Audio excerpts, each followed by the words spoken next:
श्री राम हृदयम।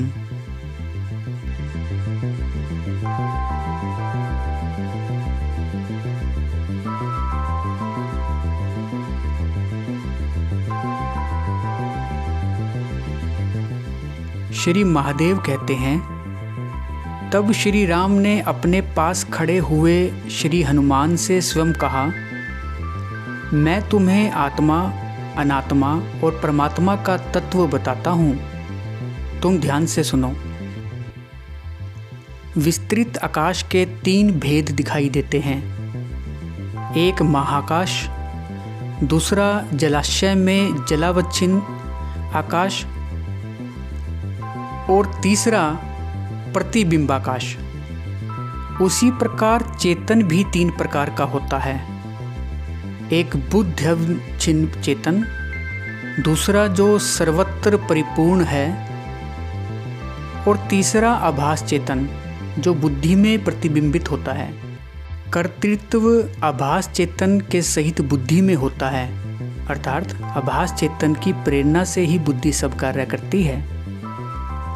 किंतु भ्रांति के कारण अज्ञानी लोग साक्षी आत्मा में कर्तृत्व और जीवत्व का आरोप करते हैं, अर्थात उसे ही कर्ता और भोक्ता मान लेते हैं।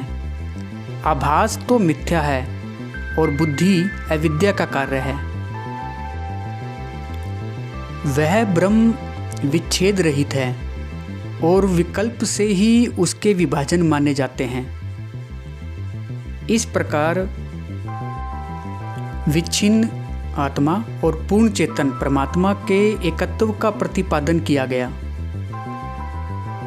तत्वमसि आदि वाक्यों द्वारा अहम रूपी आभास चेतन की आत्मा के साथ एकता बताई जाती है। जब महावाक्य द्वारा एकत्व का ज्ञान उत्पन्न हो जाता है तो अविद्या अपने कार्यों सहित नष्ट हो जाती है, इसमें संशय नहीं है। इसको जानकर मेरा भक्त मेरे भाव को प्राप्त हो जाता है।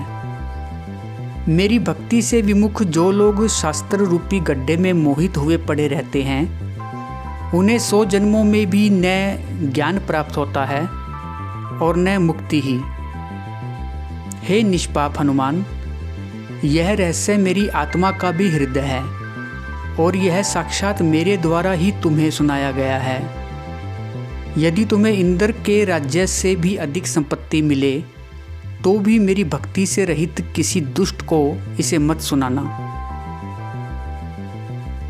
इस प्रकार श्री अध्यात्म रामायण के बालकांड में कहा गया श्री राम हृदय संपूर्ण हुआ।